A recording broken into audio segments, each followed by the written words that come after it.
Exact નિફ્ટીના લો ત્યાંથી પછી નીચે નો ડાઉટ ગયા 606 આસપાસ, પણ એ જે લો હતો તે ગેપ ફિલ કરી અને ત્યાંથી ફરી એકવાર ઉપર આવ્યા. આજે રિકવરી સારી છે નો ડાઉટ, પણ બેંક નિફ્ટીએ કેચઅપ રેલી વધારે સારી કરી છે. તો એક વખત જરા જોઈ લઈએ નિફ્ટી બેંક નિફ્ટી બંને હવે વીકલી ક્લોઝ કેમ કે આજે મળશે તો કયા પ્રકારનું આપી રહ્યા છે. બિલકુલ યસ, ગુડ આફ્ટરનૂન. તમે જુઓ તો આપણે સવારે જે લેવલ વાત કરતા આજે છે ને આપણે ડેલીની પહેલાં 15 મિનિટથી શરૂઆત કરીએ. નિફ્ટીનો 15 મિનિટ પહેલાં ચાર્ટ લઈને આવો. આપણે છેલ્લા કેટલાય ટાઈમથી કહી રહ્યા હતા કે 23,800 તૂટશે તો ડાયરેક્ટ 23,645 આવશે, રાઈટ. અને સવારે મેં તમને છે ને RSIમાં તમને એક વસ્તુ હાઇલાઇટ કરાવી હતું કે ઇન્ટ્રાડે માટે તમે વસ્તુ હાઇલાઇટ કરજો કે આજે ગેપ ડાઉન ઓપનિંગ થઈશું તો 23,645નું લેવલ છે કે ત્યાં એ તમારો જેવો ગેપ પૂરો થશે ને, આપણે વાત કરી હતી રાઈટ કે જેવો તમારો ગેપ પૂરો થશે કે ત્યાંથી તમને એક યુ ટર્ન જોવા મળશે. જે આપણે સવારે પણ ખાસ કરીને વાતચીત કરતા હતા તો એમાં આપણે વાત કરતા કે યુ ટર્ન અગર મળશે એક વખત આપણે અપડેટેડ ચાર્ટ વખત તમને ફરીથી બતાવીશ. તો પહેલાં છે ને આપણે ડેલી ચાર્ટ આવું એક કામ કરે નજર કરી લઈએ. તો ડેલી ચાર્ટમાં હું તમને નજર કરું તો ડેલી ચાર્ટમાં તમે જુઓ તો આજે જુઓ તો પહેલાં જે એક 5 મિનિટ તમે નજર કરશો ને તો આપણને 5 મિનિટમાં આપણને જે જોવા મળ્યું હતું જે લેવલ ખાસ કરીને હતું 23,645 ગેપ પૂરો થયો ત્યાંથી તમે ઉપર ગયા. પછી આપણે મેં તમને એ પણ કીધું કે ઉપર આવે ત્યાંથી તો આપણે એને સેલ ઓન રાઇઝ તરીકે નહીં જોવું, આપણે એને RSI જોવાની કે RSI ઓવરસોલ્ડ છે એટલે બાઉન્સ બેક આવશે અને એટલે બાઉન્સ બેક આવ્યું પછી તમે નીચે આવ્યા. પછી આપણે વાત કરી હતી કે 23,600 કે જે હાઈએસ્ટ પુટ રાઇટ હશે કે જે સપોર્ટ આપી શકે છે અને આજે તમારો લો બન્યો 23,606. એટલે આ જે ગેપ આપણે જે કેટલાય ટાઈમથી પેન્ડિંગ હતો ને એ ફાઇનલી પતી ગયો. એટલે સ્વાભાવિક છે કે એ કોઈ ચિંતા આપણને જોવા નથી મળી.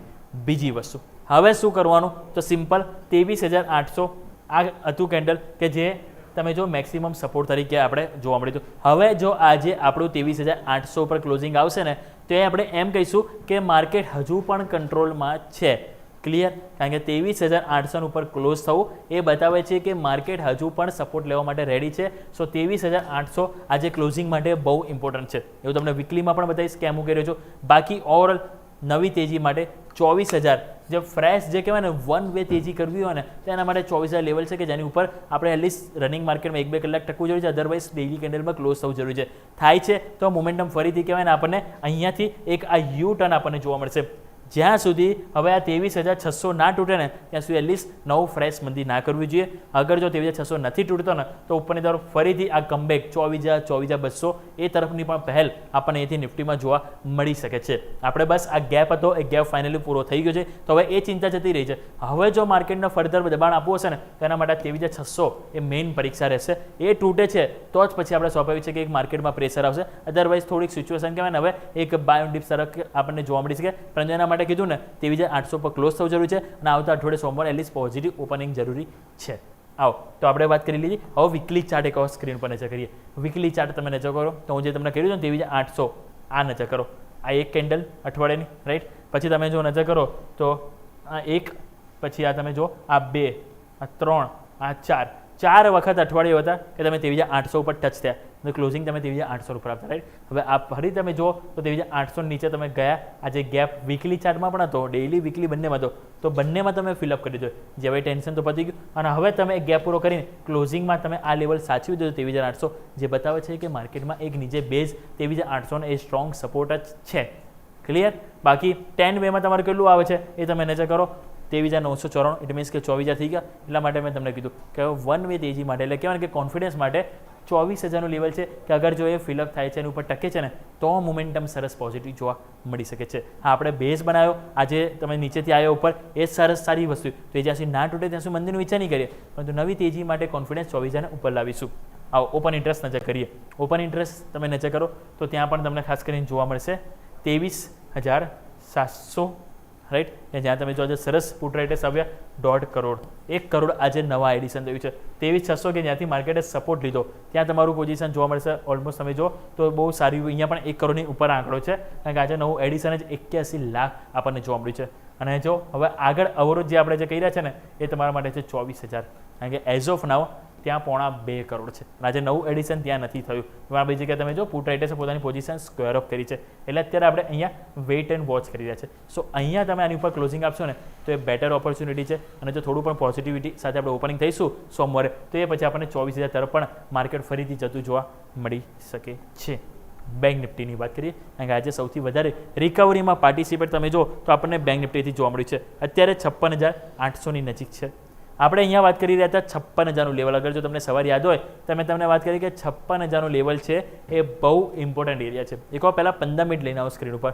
15 મિનિટમાં તમે નજર કરો તો તમને જોવા મળશે આજના દિવસનો જે ખાસ કરીને લો બન્યો એ તમે નજર કરો 56,000થી આવ્યો.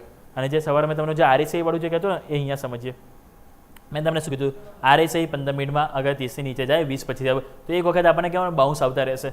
તમે જો આ પહેલો બાઉન્સ આપણને આવ્યો કારણ કે આપણું ઓપનિંગ આજે જે 30ની નીચે ડાયરેક્ટ 22-23 બહાર RSI થયું, મોમેન્ટમ આવી. પછી ફરી તમે જ્યારે નીચે આવ્યા ત્યારે તમે જો RSI ફરીથી કહેવાય ને 17-18 ઉપર આવી ગઈ હતી 15 મિનિટમાં. અને ત્યાંથી ફરીથી તમે જો અત્યારે માર્કેટમાં જે રિકવરી આવી છે તો અત્યારે આપણે ઓલમોસ્ટ 56,800 નજીક 200 પોઈન્ટ આપણે કહેવાય ને પોઝિટિવ કારોબાર આપણને જોવા મળી રહ્યો છે. તો સ્વાભાવિક છે કે જે તેજીનો માહોલ તો આપણને જોવા મળી જ રહ્યો છે તો એ તો આપણે અહીંયાથી વખાણ કરવા લાયક છે જ. બસ હવે જો ક્લોઝિંગની વાત કરીએ તેના માટે ડેલી ચાર્ટ ઉપર આવો તો ક્લોઝિંગમાં 57,000 સ્વાભાવિક છે કે હજુ પણ 200 પણ અહીંયાથી દૂર છે. જેમ હું કહું છું ને કે નિફ્ટીમાં 24,000 ઉપર કોન્ફિડન્સ આવશે એવી રીતે અહીંયા બેંક નિફ્ટીમાં જે કોન્ફિડન્સ છે ને એના માટે તમારે કહેવાય ને 57,000ની ઉપર જવું જરૂરી છે. જો તમે 57,000 ઉપર જતા રહેશો તો કોન્ફિડન્સ ફાઇનલી બહુ સરસ આવશે. આ જે બાઉન્સ બેક આવ્યો ને એ ઓવરસોલ્ડનો બાઉન્સ બેક આવ્યો છે. તો એ વ્યૂ તમને ક્લિયર થઈ ગયો. તો હવે અહીંયા આજે લો કેટલો બન્યો 56,000. તો જેમ મેં નિફ્ટીમાં કીધું ને કે જ્યાં સુધી 23,600 ના તૂટે ત્યાં સુધી આપણે ફ્રેશ મંદિરનું એટલીસ્ટ કહેવાય ને વન વે વિચાર ના કરવો જોઈએ. એવી રીતે અહીંયા જ્યાં સુધી 56,000 ના તૂટે ત્યાં સુધી વિચાર ના કરવો જોઈએ. જો 56,000 નહીં તૂટતું તો અહીંયા પણ આપણને એક રિવર્સલ કહેવાય ફરીથી 57,000 અને એની ઉપર આપણને 57,500 તરફની પણ જતું જોવા મળી શકે છે. બસ ક્લોઝિંગ એટલીસ્ટ આજે જો પોઝિટિવ અહીંયા થાય છે તો એ સંકેતો આપણને એક સારા જોવા મળી શકે છે. વાત કરીએ વીકલી ચાર્ટ. વીકલી ચાર્ટ તમે નજર કરો તો અહીંયા પણ જે રીતે આજે તમારું 10 વેમાંની તમે નીચે નો ડાઉટ આજે ગયા છો જે તમે કેટલાય ટાઈમથી સાચવી રહ્યા હતા. 10 વેમાં તમારે કેટલી છે 57,000. એટલા જ માટે મેં તમને કહ્યું 57,000 શું છે ત્યાં હાઈએસ્ટ કોલાઇટસ પણ આવી ગયા હતા અને 57,000 શું એરિયા છે કે જ્યાં કહેવાય ને 10 વેમાં છે. એટલે એટલા માટે ઇમ્પોર્ટન્ટ છે કે એની ઉપર જવું જરૂરી છે. તો હવે 10 વેમાં છે કે એની ઉપર આપણે તેજી કરીશું. સિમ્પલ. તો 10 વેમાં બેંક નિફ્ટીમાં 57,000 છે અને નિફ્ટીમાં છે 24,000. તો આ બે લેવલ છે કે જેને આપણે રિસ્પેક્ટ આપવું જોઈએ. આવો અહીંયા પણ ઓપન ઇન્ટરેસ્ટ નજર કરી લો તો ઓપન ઇન્ટરેસ્ટમાં તમને ખાસ કરીને જોવા મળશે હું જે કહી રહ્યો છું 57,000. જે કીધું કે હાઈએસ્ટ કોલ રાઇટ છે 12.5 લાખ.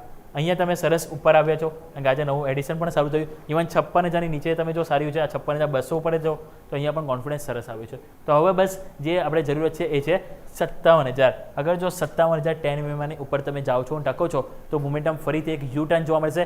સેમ વે નિફ્ટીમાં પણ જ્યાં સુધી 23,600 ના તૂટે ત્યાં સુધી મંદિરનો વિચાર ના કરવો જોઈએ. અને આજનું ક્લોઝિંગ જો 23,800 ઉપર થાય તો બેટર જ ક્લોઝિંગ રહેશે. અને આવતી એટલે કે નેક્સ્ટ ટ્રેડિંગ સેશનમાં આપણને સોમવારના રોજ બસ 24,000ની લેવલની ઉપર જઈએ છે ને તો મોમેન્ટમ ફરીથી આપણને એક અપસાઇડ જોવા મળી શકે છે. Yes clearly. તો આ છે તમામ સંકેતો કે જેને ધ્યાન પર રાખીશું. આભાર યોમિક આપનો અમારા સાથે જોડવા માટે અને આ ડિટેલ્સ માટે.